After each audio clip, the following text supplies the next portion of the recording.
Hello, guys, and welcome to the fresh episode. We have come back after a hiatus, and we have review from Akilan with us and Latika as well, a new guest on our show. Welcome, guys. Hi. Yeah, I. So this episode, I thought we could talk a bit about some timeless classics and conversational movies kind of format. And the movie that struck home to me recently was the Before Trilogy, and I think that struck a chord with you guys as well. I felt so. I think it was worth discussing, and thank you all for joining. And just the first question for me. So it's quite an old movie, the trilogy that came in spread releases from '95, right? So does the movie still strike you as a timeless classic where it would prompt you for a rewatch? And I'm sure you would have rewatched it recently, at least one of the movies. Yeah, every time I go back to it, I feel like I get something new from it because the conversations range or cover a lot of topics. So as I grow, every time the movie has something new to offer to me. So that is why I would continue to go back to it through the years. So Latika, what about you? What do you think about the Before series that strikes you as a timeless classic? Okay, so the thing about the movie that prompts, rewatch for me is the memory of the time when I watched it for the very first time. I remember, feeling so satisfied like a person who has drank water after a long, long time because the format was very new for me. I hadn't seen a movie like that ever before. So I will, sustain that memory in my head and I would want to relive that moment again and again. That is why I would go back to the movie, even if I feel while watching it that some of the conversations don't really connect to me anymore, or I have evolved from there. I will want to watch it just to relive that moment again, and of course to take more from the movie as I grow and as my thoughts evolve. So, when I had watched it for the very first time, I was 20 and I had definitely resonated more with the first movie, which was Before Sunrise, and I hadn't really liked the Sunset and Midnight one that much. But now I've rewatched the entire series 5 or 6 years later, and I definitely connected more to the second one. So, there was a thing that I think. Her character says, Celine's character says, that they were young and stupid then and they're not now. They have seen the realities of the world, and that is where I feel I am also. So, before sunrises, conversations don't really resonate with me as much. They are, something that, oh, how cute, cute things young people say, cute things young people say when they don't know the realities of the world, and I have been there. So it's more like a nostalgic thing for me. So the very fact that I'm resonating less to the first movie now and more to the second movie tells me that okay, there might be a time when I will resonate, to the third one even, or maybe to none of them. So I would want to watch my journey in that. Yeah, that was really great views from both of you. And to add on to that, what do you think are the recurrent themes and motives that circle around the Before trilogy as such? There must be some theme that that kind of resonates with you as of now. Yeah, so what struck me the most was, more than the spontaneity of the way they meet and the way they connect with each other. That is something really overarching what struck me the most. But apart from that, the things that they talk about and the irreverent way that they talk about things, especially love being the central one of them, and the way they talk about masculinity, femininity, they discuss really big issues. They answer each other's big questions that people spend nights pondering over. And then there is this movie that tells you, oh look, strangers can meet and they can just tell each other things that, so when they meet later in life, they even say to each other that such connections don't happen a lot. We think that they will do happen and with a lot of people, but they don't. So I guess the theme that really connected to me with the most was two people thinking about similar problems and answering each other's questions. That rarely happens, and I felt that was the true magic of the movie.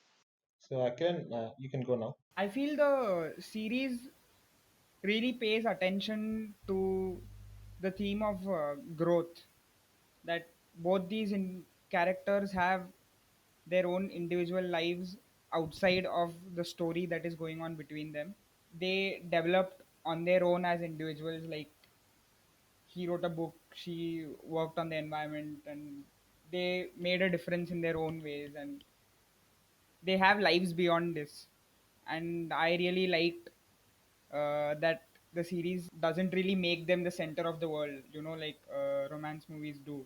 That is something I really like about. Yeah, that's a very interesting point that you make. That they're like they are not really the center of the whole movie, like most romantic movies do, but they, but in a way they really are, in a sense. Like when you make a movie of just about two people and the conversation that besiege between them, uh, you had to be really careful. Like that you had to make sure that even not even one of them is going to be unlikable, right?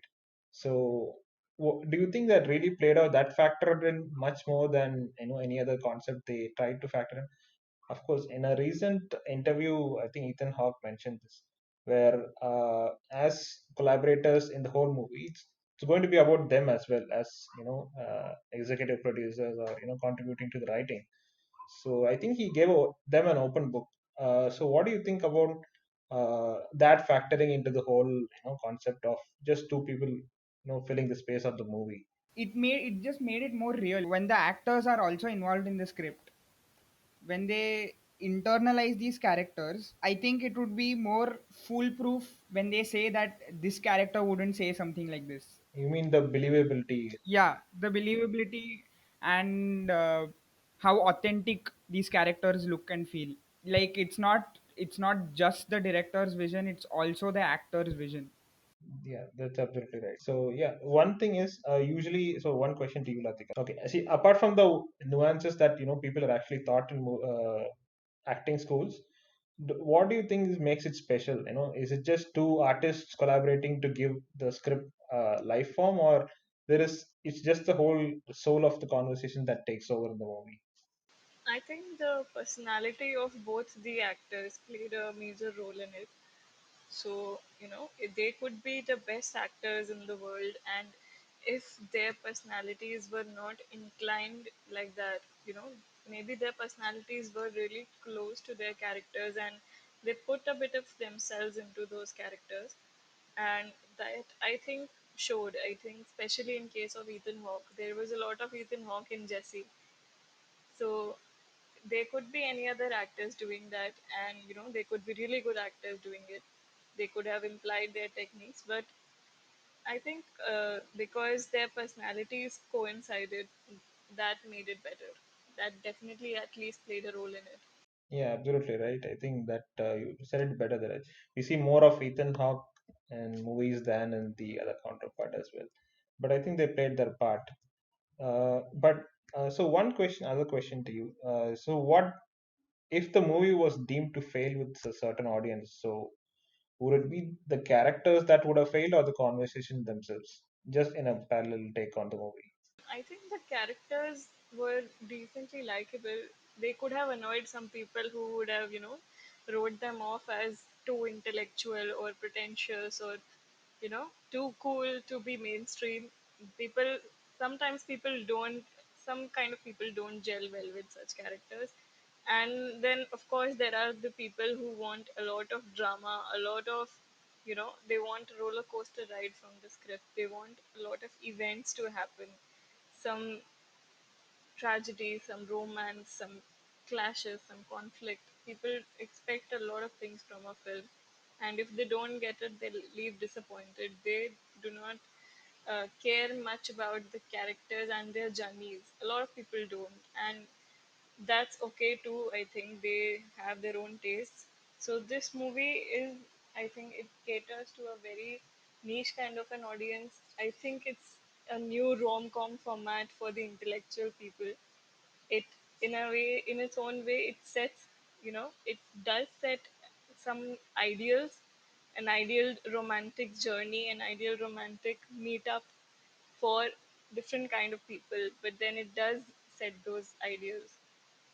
Yeah, I absolutely love the response, because on those lines, actually, Ethan Hawke mentioned in that recent interview with Tiff, I think. So where he says that he come the Richard Linklater actually tells the actors that the whole out of the world larger than life experience where people go on to save the day with dramatic events.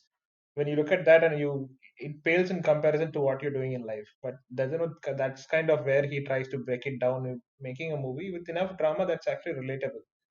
So what do you think on that aspect? That sort of glorifying slice of life drama is underrated. I really loved going through that interview where he actually explained that he had to sell it to the actors themselves, that such a narrative won't be boring. So I had one more question. So what really makes this movie likable to you? Like, is it because it is relatable? I mean, the conversations sound relatable, or is it because it is aspirational also? Like, you would like a story like this for yourself. I think it is in a way both, because the characters and their thoughts and their conversations are very relatable. They are more universal than relatable, actually.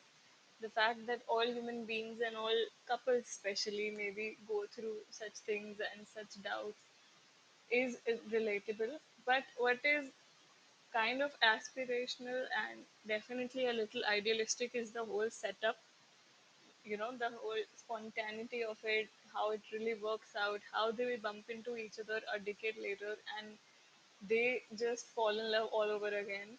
That entire premise is really very rom-com type and definitely more aspirational than relatable.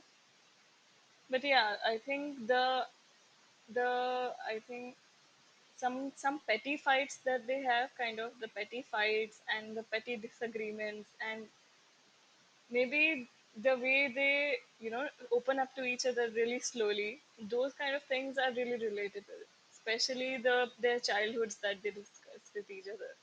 Uh, the movie is like kind of three parts, right? So the first movie of what an exciting thing could be, and the second movie starts off where actually what they have actually missed out, and third movie is all about what it actually is.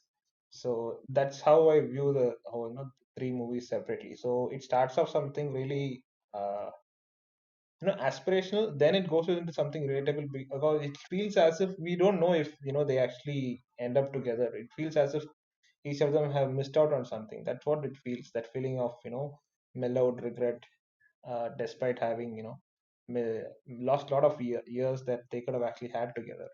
So that felt relatable before it actually turns more aspirational, because even at the end of the movie you could almost sense, okay, there is some magical moment towards the end, and Ethan Hawke brings that beautiful play where he talks about time travel and all that. I think that's where it felt actually really felt aspirational, and you feel like you could have such moments. I think that's the intended effect. I think overall it felt more aspirational than relatable, considering the ebb and flow. So both have to coexist together, right? So that's what how I felt. Yeah, even I felt that the end was really, really aspirational and more idealistic than aspirational, because it is very, very rare to find two people with such strong opinions who can also reason with each other and come back to each other at the end of the day, at the end of a fight. Most people would just drift apart and go their separate ways. The fact that both of them make an effort to stay with each other and they basically meet in the middle, they kind of let go of their egos. That is something from my limited experience I haven't seen happen very often. And it's, I think, one more point you actually mentioned kind of resonated with whatever. So their actual interaction starts off something where, like when two couple argue with each other and they talk about as you get older, you tend to miss out on the other frequencies more. That's why argue with each other and they stop listening to each other. And eventually they actually end up doing the ironical aspect towards the end. So that was what kind of resonated well with me. Yeah, it was a full circle. So coming to an impromptu question for you guys. So this is something I don't know if you guys have read. So Richard actually talks about, this was in I think this Jan or last Jan, I don't remember. But he has a really dark idea for the new Before series movie. He feels that Ethan might think the series is over, but he feels he could pitch in another idea where the characters pick up their life decades down the line, making a movie like an movie like Amor, where the people are there in their 80s, and one euthanizes the other in their older age. Do you think that would be a good idea, or do you think that could ruin the series? So given that so much time has, I mean, it's not even a matter of time since all of the movies were decently spaced out. But more than the sense of closure that the last movie gave, a lot of people would be disappointed. I, for one, would really enjoy it. Watching one of them euthanize each other. I can easily see Celine do it to Jesse. I cannot really see Jesse do it to Celine. I think he's more of a softie. But yeah, I think I would really enjoy it on a personal level. But on how it will be received, I do not think that it will be well received. Like, most of the remakes or sort of comebacks of the old TV shows are not well received because people do not really accept how their characters will evolve, that they'll grow bitter, that they'll be bogged down by real life as much as they are. People do not accept that very easily. So yeah, it might not be well received, but I will definitely enjoy it. So what about you, Akilan? What do you think? Do you think that's a good idea? I mean, it just sounds like an idea to me. I'm not able to decide if it's good or bad. No, but he actually has serious plans for it. Like, he doesn't rule out 2022 movie where they could actually make a movie about it. But I think, to be fair, all the movies are true to their age. But I don't know how this could be true to their age because they'll be there in the 80s. But who knows? So what is your take on that? I don't mind seeing them in makeup either, but I'm just thinking about the idea of it because I really like where the series is placed now. It is something I go back to, like at the end of the course of a relationship in my personal life. I go back to the series to see how much of those characters were in me or were in our relationship. So, and these films don't really seem very far from the age that I am at right now. But imagining these characters at 80, I don't know, it might pull some of that relatability factor back. Yeah, I think that's fair enough, I guess. Because I guess, even though we like to discuss a lot of series about conversational movies, this kind of delves into a totally different time and death based concept. So I guess it'll be interesting to see how they deal with that factor. But essentially, it should fit in the whole Before series, I feel. So I think that would be the challenge for the creators. Let's hope for decent remake, if at all the pandemic recedes and it allows them to make really good movie.